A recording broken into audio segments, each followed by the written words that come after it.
Hey everybody, before this week's show starts, I wanted to remind you I have a new video podcast called the Tag Team Talent Podcast. That's the Tag Team Talent Podcast, available on YouTube and Spotify, where I share videos of all the comics you've been listening to all these years. So if you get a chance, check out the Tag Team Talent Podcast right away.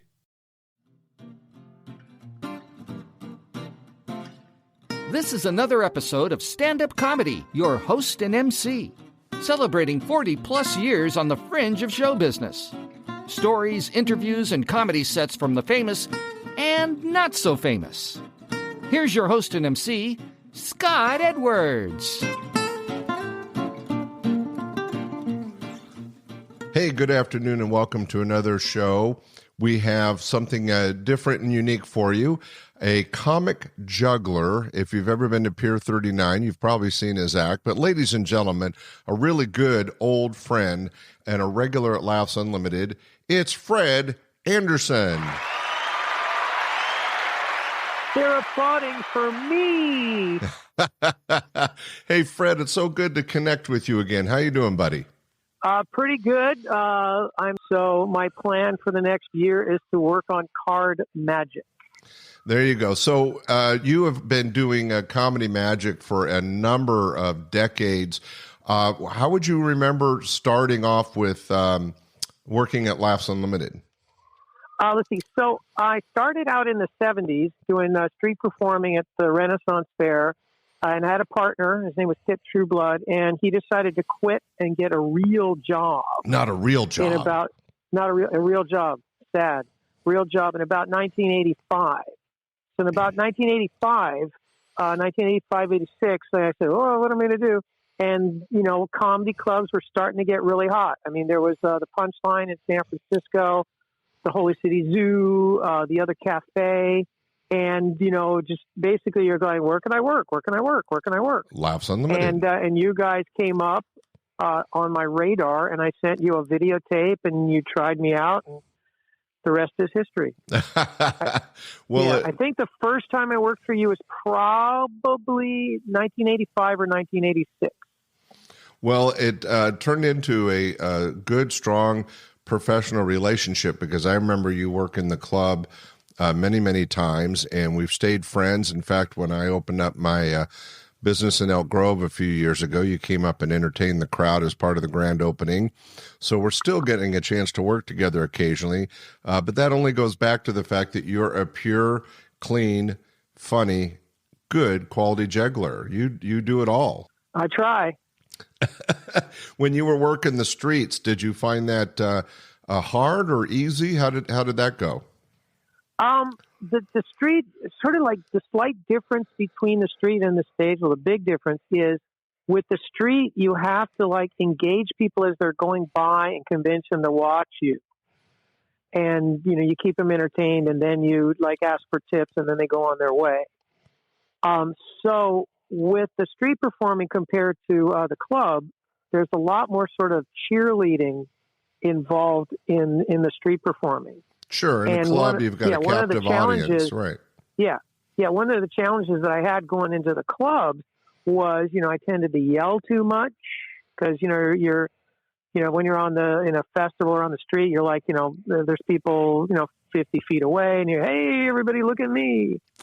And in the club, you just got the microphone, and you just tell them about your intimate thoughts. And so that's a huge challenge going from one to the other. And you have to keep reminding yourself when you're doing a club to go, you don't need to go, hey, everybody, you want to see this, and make some noise. If you make a lot of noise, more people will come and it'll be better. You don't need to do that in a club. Oh, that's interesting. But I know that Penn and Teller and Larry Wilson was interviewed earlier, mentioned that he did a lot of Renaissance fairs.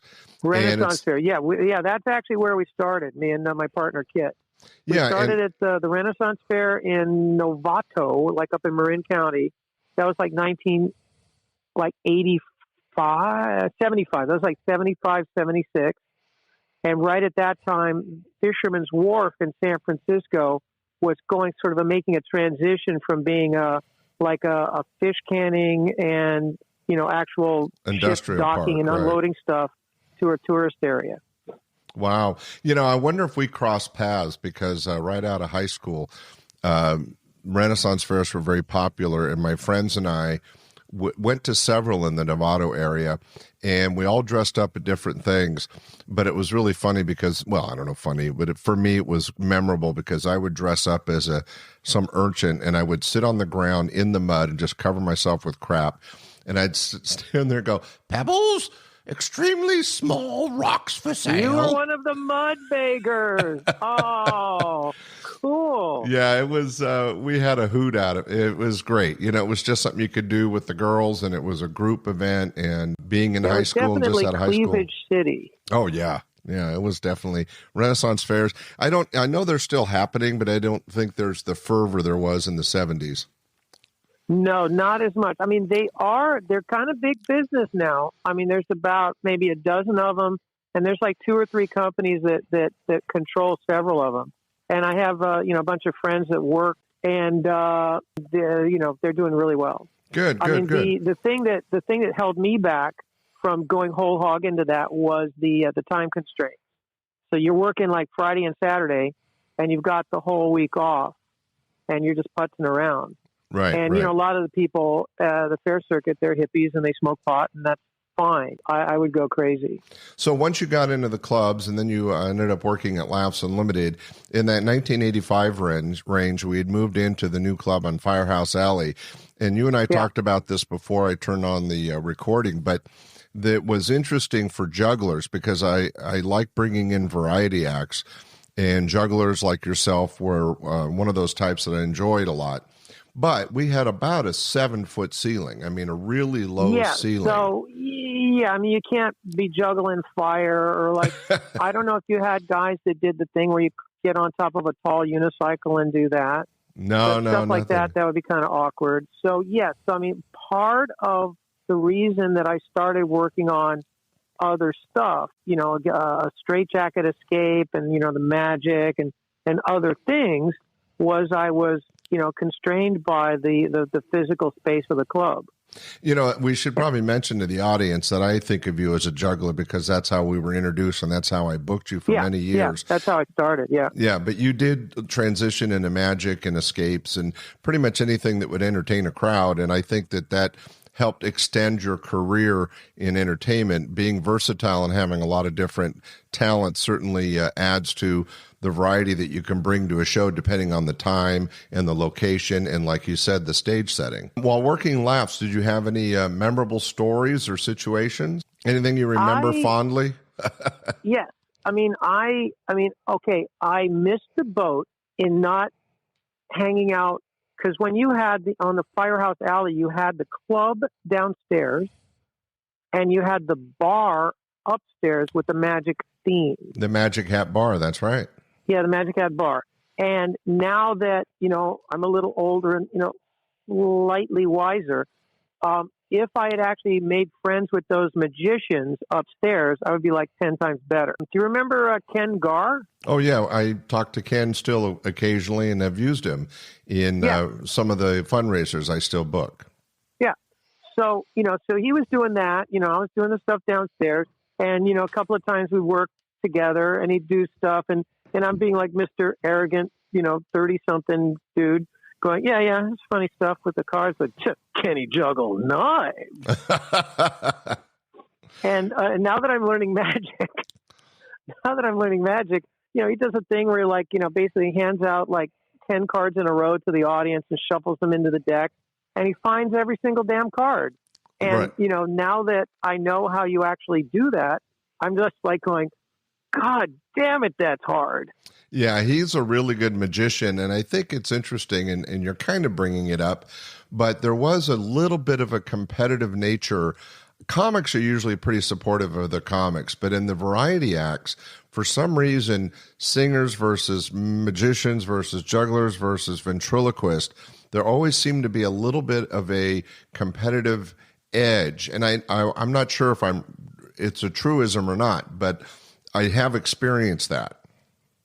I think possibly it's all because we were young and stupid. And in the clubs, in the comedy clubs, the thing that we were working against was, this is a stand-up comedy club, and occasionally we'll do like, one act that'll do something else. So, it was entirely possible to, call up a club booker and say, yeah, I did this really funny juggling act. And they'll say, yeah, we had a juggling act, last year. That's all we need. I've explained before to my listeners that I was more of a fan of the variety style acts. And I made a point, especially in the early years, to almost every week have some sort of variety. But I really was different. Yeah, no, that was really different because the gestalt, as it were, was, an angry guy smoking a cigarette with his drink on a stool in front of a brick wall, complaining about his ex-girlfriend. Right. You're talking about stand-up comedy in its purest form. Yeah, in its purest form. Well, and that comes across differently. And you're right about the feel of maybe having to work a little harder because the audiences are there for stand-up. And so when I would introduce a comic or a magician, and not all were comedic variety acts. So in many cases, they were straight. There was a couple, especially when it came to magic, there was a few acts I booked that there wasn't a joke in the bit. But if there were good magicians, the audience was there to be entertained and they appreciated it. Yeah, they get to do the ooh-ah thing. Right. That is that I've seen like gone to actual shows where the audience either respects the act on stage or not, depending on what they were expecting before. I saw a juggler named Chris Bliss open for a rock band, and he was trying to learn stand-up at that time. And so, he would do this like badass juggling to rock music, very sort of psychedelic quadrophenia-ish. The audience would be just cheering. He'd walk over to the side of the stage, start doing some jokes, and like in 30 seconds, the audience says, "Fuck you, get off the stage." And then, he'd cue the music. And by the time he got back to the middle of the stage to do his stuff, the audience would go, "We hate you. Wait, what? Ooh, I know this song. I like this song. We like you." And it went back and forth like a seesaw. It was crazy. Yeah, I hadn't experienced that. And I also saw the same thing happen the other way. I saw a mandolin player open for Robin Williams. The mandolin player would sort of go back and forth between telling, sort of like personal stories and basically talking and playing his music. And the audience flipped. I mean, they didn't yell at him, but the audience flipped back and forth between listening to him and talking to the people at their table, depending on what he was doing. It's sort of like, mandolin playing, yeah, whatever. Hey, what do you want to, where do you want to go after the show? Right. And then he stopped the song and then, ended the song and they said, yeah, let me tell you about, I was traveling through Nebraska and I met, he's talking now. We have to stop and listen. Well, I think that goes with the types of entertainment, that music is something that people are accustomed to having as background to conversations and other situations where if someone's doing spoken word, we've been taught as children, shut up and listen. And it doesn't always work that way, hecklers, but that's generally true. And I think it is kind of based on how we're raised. Now, you did the Renaissance fairs and then you hit a few clubs. At what point did you become one of the standard bearers at Pier 39? And we should tell everybody that, Fred, tell them, but it was for several years. Pier 39 opened in 1978, and there were maybe like 3 or 4, there's maybe half a dozen juggling acts that worked the other pitches, and we all started kind of working there together. So I've been there. There's like 3 of us that are still working there that have been there since the place opened. Oh, so you still doing some stage work at Pier 39? Oh yeah. Oh, I didn't know that. Yeah. My last show there was on I think the 15th before the curtain came down on right. Stay in Place. So all those years and all those crowds, what would you say between a stage show and a Renaissance fair? What's it like? And it's very similar to street performing, but there is a stage. Yeah. I mean, so at Pier 39, there's a stage. And they got like seating for about 50. and standing room for close to 800. Yeah, it's huge. We've been by several times to see you perform, but I knew that you did it years upon years. Very successful there. Does that pay much? Yeah, oh, I mean, that's good. It's like if you get a bunch of people, maybe 10% of them give you something, and that adds up. Oh, I thought you got paid from the Pier. No, it's all on tips. Oh, I didn't know that. I thought you were part of the program. Yeah, no. Well, I am part of the program, but it's all on tips. So it's kind of like being a waiter. It's sort of like, it's like you don't get paid much for being a waiter, but if you're in a nice restaurant on, Saturday night, well, lots of people are buying, like Chianti and the steak dinner, so they're going to tip you accordingly. Wow, that's interesting. It would seem to be, for somebody like me, a difficult way to make a living, but you obviously made it work for all those years. And weren't you doing, give the audience a sense of what it's like working a venue like that, hours-wise and time-wise? Say that again, what? Well, I'm sorry, maybe I'm being too vague. So in a comedy club, you would go up on stage and you would do 20 to 40 minutes, depending on where you were in the show. And it happened once a night, maybe on the weekends, twice a night. But what was it like? What's the schedule when you're working Pier 39? Yeah. They've got a schedule. There's about 20 different people that used to work there. So you would get like a time slot that would have like 2 shows or 3 shows. So, the people that work there regularly would work there about 3 or 4 days a week, a couple of shows each time. So about, 6 to 10 shows. That's somewhere between 6 and 10 performances a week. So that's pretty consistent work, and not enough to really, wear you down and take advantage of you, but enough to make a living. That's interesting. Yeah. And there's really nothing like Pier 39, at least in Northern California, where it's an open air, free entertainment, free location, and as you said, you're only working for tips. I think maybe Venice Beach in LA. Santa Cruz. I mean, there's that boardwalk in Santa Cruz. They don't have they have acts, but they don't have them pass the hat. It's like a paid program. And right. I think I forget whether they have a stage or just an area kind of in the middle of everything. No, there's a stage that's actually just off the boardwalk on the beach, and that's why it when they have a band or entertainment there, it's a paid set, and that's why I thought you got paid. And then down at Venice Beach, though, it's all street entertainment. It's all street entertainment. It's all past the hat, yeah. But no stage. So Pier 39 is pretty unique. Yeah, Pier 39, well, it's sort of unique. I mean, it's unique in that it's got a stage and seating. Most of the other sort of busking shopping malls have just like open areas.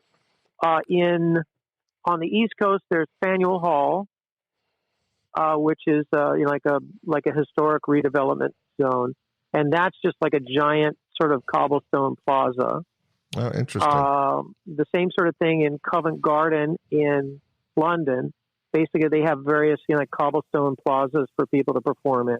Well, I'm glad there's somewhere for people to cut their teeth with the public and variety entertainment. Oh yeah, no, it's one of those things that's kind of like almost like a secret undergroundy thing because it's live entertainment that's not official. So like in a comedy club, you're trying to get people to buy tickets at the door, so you buy ads in the newspaper. You do a Facebook ad now, and you try and get the word out officially with advertising. So you're constantly telling the world that you exist. Whereas in a street performing venue, unless it's a festival or something, it's just sort of we got these guys here on Saturday. Right, and the so-called audience, which they really aren't, are basically shoppers and tourists cruising by, and some stop and enjoy the entertainment, and some don't. Yeah. But just like your venue in Old Sacramento, it's part of the whole like experience. What was the name of the Italian restaurant that you had there? Art Pasta? Art Pasta, yeah. So there's lots of Italian restaurants, in Sacramento, but there aren't that many that are in a historic district with a boardwalk and a magic bar down the street. Right. So it's this whole sort of experience where you go to that area you wander around. You go, oh, let me look at the cool candle shop. Hey, let's have dinner here. Hey, there's this cool bar with dueling pianos, and it's like an entertainment district. And so people they're not specifically going there to buy a candle. They're going there to just sort of goof off. It's like the exploration and discovery of different forms of, eateries, entertainment, and shopping, but there generally is not a planned point A to point B. It's we're wandering around and, ooh, look what we discovered. Yeah. Yeah. I mean, the industry is called festival marketplace. Oh, really? Oh, well, sure, of course there's a name for it.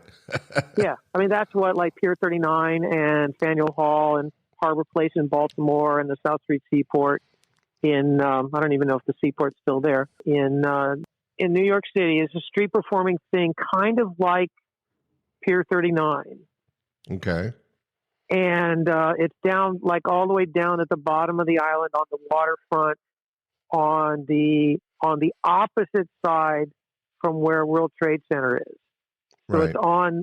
So instead of on the Jersey side, it's on the Brooklyn side. Interesting. And I got booked at Caesars in Atlantic City with, I think it was Dennis Wolfberg. Oh, wow. He's amazingly funny, or was. And we worked, we worked like the week, and we had the weekends off because they had like the major sort of headliner music people on the weekends. And so what they would do is they would basically give us a ride in a limo to wherever we wanted to go, either Philly or New York. And I think it was like Washington's birthday weekend. It was in February. And for some odd reason, it was a heat wave that spring. And I called up the South Street Seaport to see if I could do shows there. Told them that I worked at Pier 39. I forget what I told them, or if I maybe like auditioned before or something. But I got to do spots there. And because it was a heat wave, there were like scads of people out there. I made bank. I think I made more doing those street shows than I got paid at Caesars. Wow. And good job. At the end of my last show on Sunday, I got picked up in a limo curbside to go back to Atlantic City. Man, that makes you feel like a king, doesn't it? Yeah, it was nuts. Oh, that's great. And working with Dennis must have been fun too. Hey, real quick, he was good. All those, I missed him. Yeah, me too. All those years on the boardwalk, there must have been a couple bizarre things that happened. I don't know if you've seen celebrities or people doing strange things. I mean, a normal tourist will notice the most bizarre things on Pier 39, but being on stage, do you have a couple memories of anything a little out of the ordinary or memorable? I never actually interacted with any celebrities at the Pier. I mean, more in comedy clubs, because you know what, you're hanging out in the, like, especially if you're like the opener or the middle, you're hanging out in the back room and you're like, oh my God, that's Dennis Miller. It's like, right. Oh my God, the first time I worked at the Improv in LA, Jay Leno, Jerry Seinfeld, and Roseanne Barr just stopped in to do guest sets that night. I mean, you're like, you're doing the clubs, and at a certain time, it was, you're hanging out and you're going, fuck, this is a scene. Yeah, you're in the business. So that was pretty amazing. Called show. With the streets, I mean, at Pier 39, at one point I was doing like a bit where, talking about how dangerous something was. And I had a Barney the dinosaur doll, and I'd made one where I could I cut it in half and sewed it together and Velcroed it together so I could cut the head off with a. I remember that bit actually. Yeah, so I was doing that, and then a guy from the balcony started shouting, "Hey, why don't you light it on fire?" And yeah, whatever, yeah, and then if you pay me, hey, and then why don't you light it on fire? And then $20 bills started raining down from the balcony.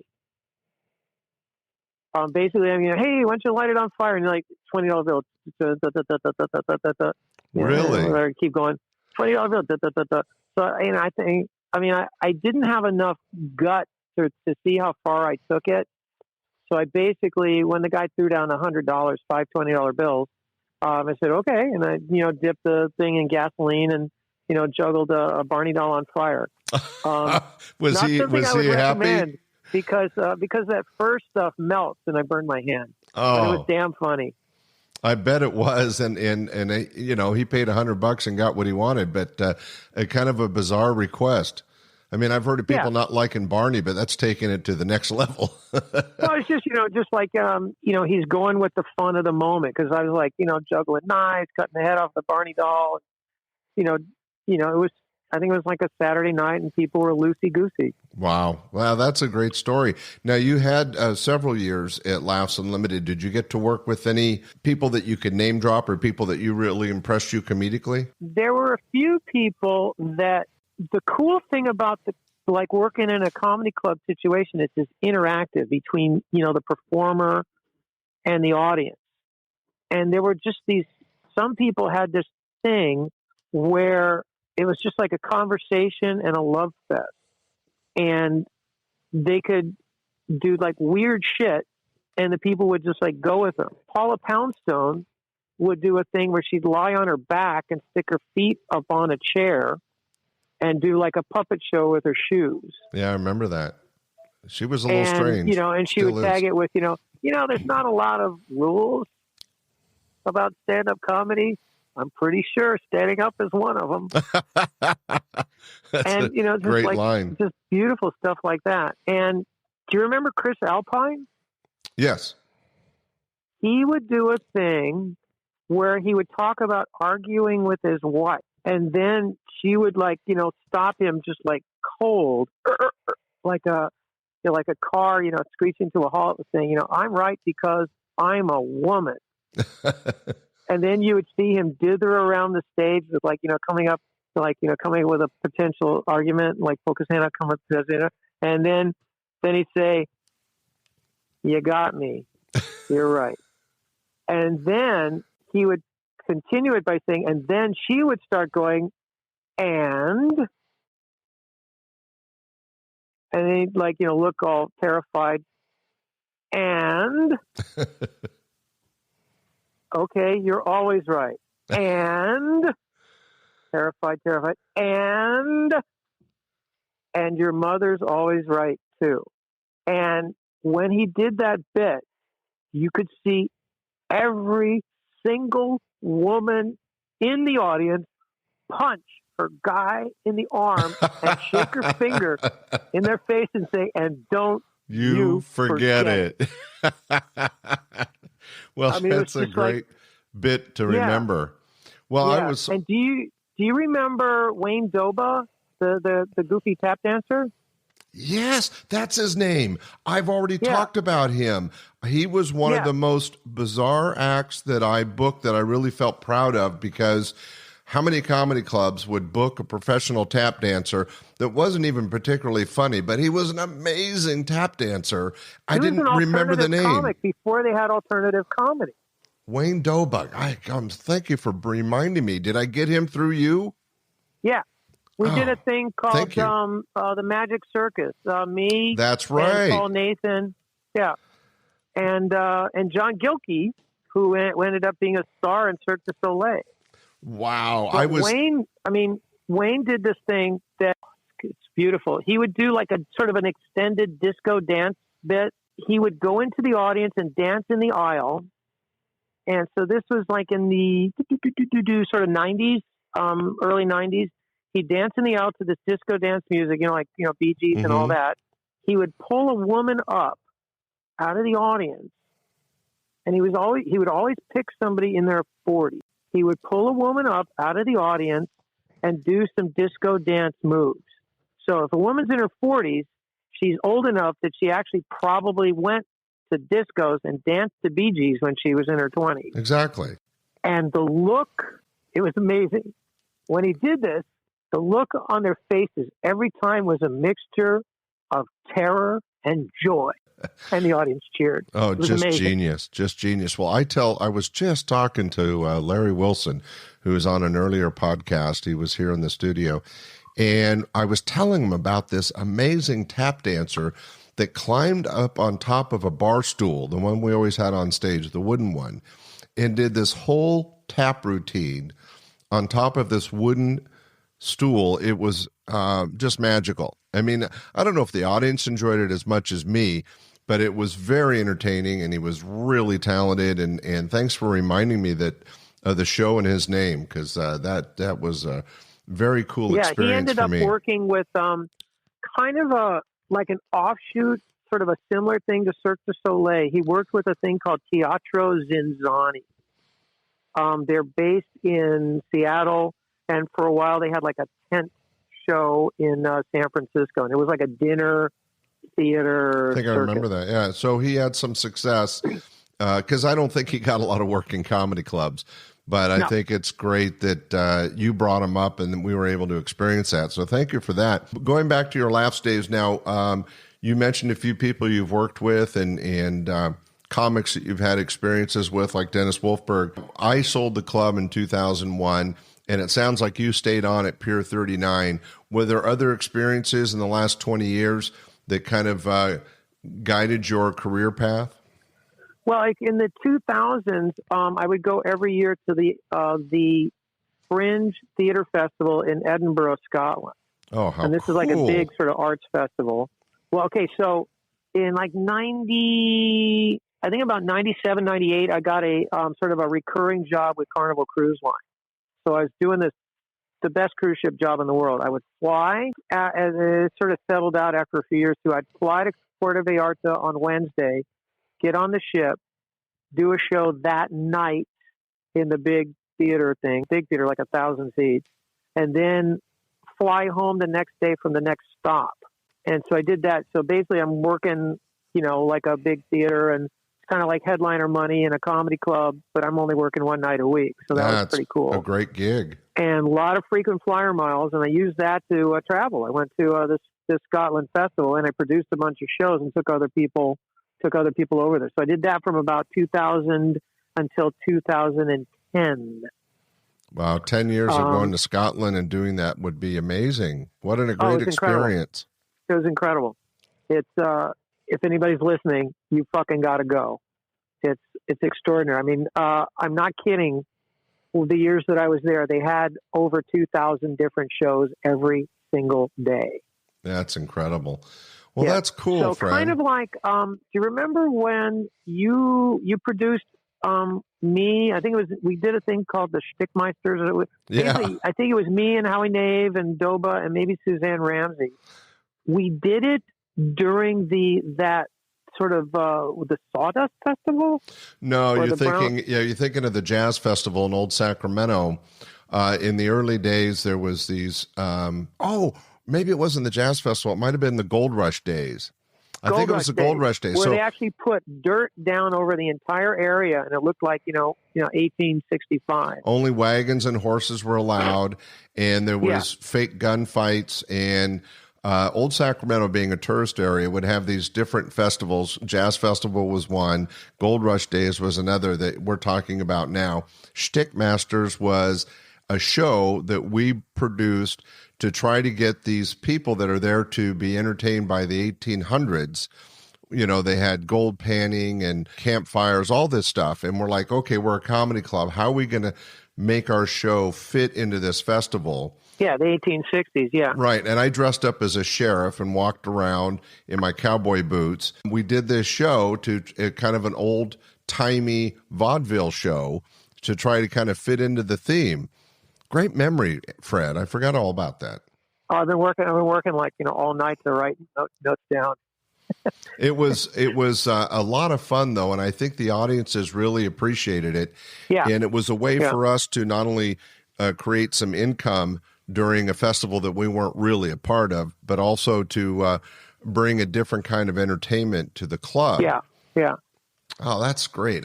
Good memory. Yeah. Thanks so much for sharing that. The reason I mentioned that is when they did that in Old Sacramento, basically every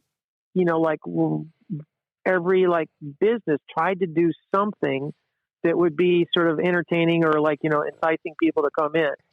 And the Fringe was just basically like that too, where during this festival, everybody that had like a nook and cranny in their store that they could set up a stage and like 20 or 30 chairs, would rent it out to people to do shows. Interesting. Well, yeah. So, I mean, you do shows in like church basements, like a graveyard. Somebody did a show in a graveyard. A guy did a show where he built an elevator, like an elevator enclosure in the courtyard of one of the theaters. And the show was basically like you get in this elevator and it's like this couple, like, arguing. And it's like, the half an hour of, I love you. Right. Oh, that's funny. Why'd you sleep with my sister?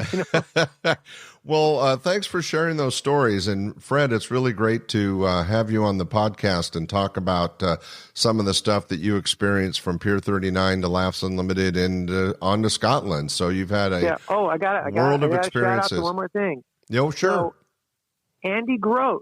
Remember Andy? Yes, we were. He told you to give me a call. Andy and I did an interview just the other day. The thing is, like, you never know when the person you meet this year is going to call you back like 10 years later. So we worked the clubs, and I didn't really know him all that much, because we didn't usually work the same night because we kind of did, comedy magic, comedy juggling. We didn't work that often together. But in about 2010, he gave me a call and said, "Hey, I'm starting to do shows in like theaters. I need a wacky sidekick."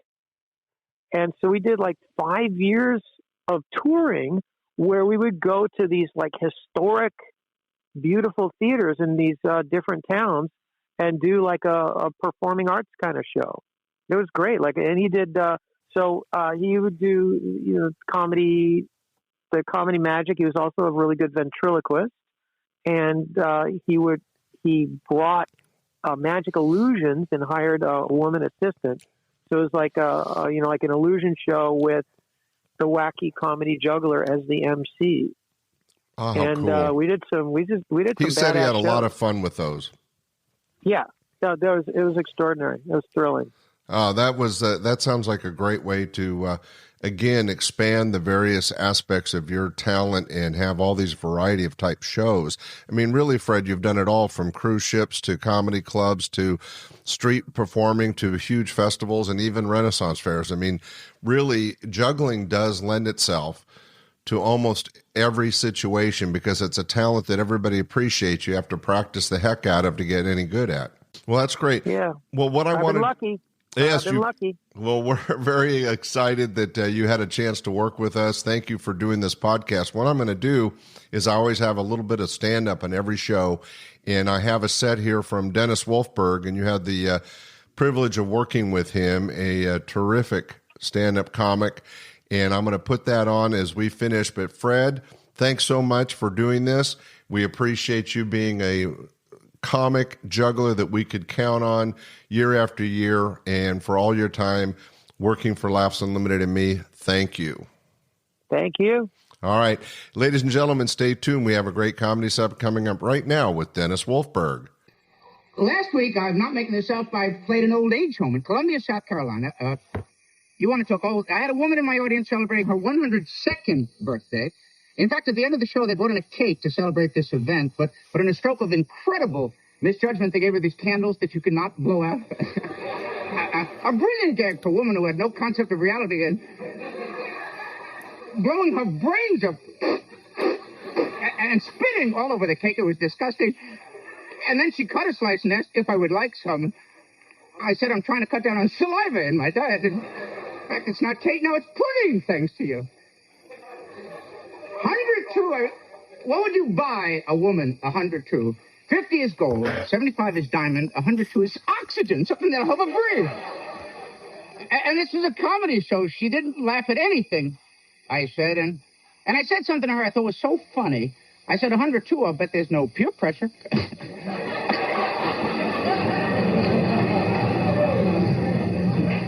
That's comedy. I've not always been a comedian. I was a school teacher for 12 years here in New York City.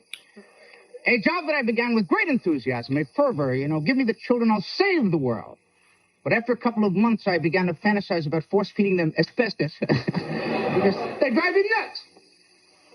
I taught 6th grade in part of New York called the South Bronx, a neighborhood that socioeconomically ranks under Calcutta, to give you an idea. People from India would say South Bronx, what a hellhole. And I taught in a school that even by South Bronx standards was a difficult one. Any elementary school that has its own coroner. It's unusual. Reading was my main responsibility, 6th grade. And I say reading, my kids had difficulty remembering my name, which is Wolfberg. You wouldn't think all that tough. And the kids call me Wolfman and Wolfgang.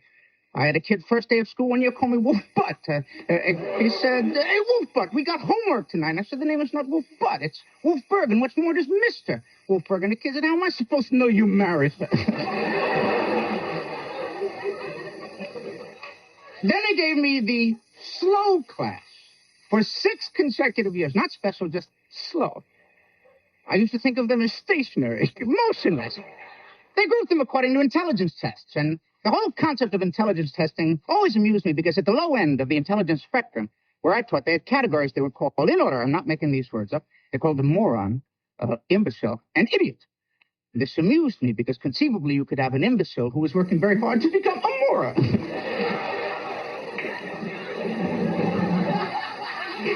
I could imagine a kid running home one day saying, I'm a moron! That's how we knew you could do it!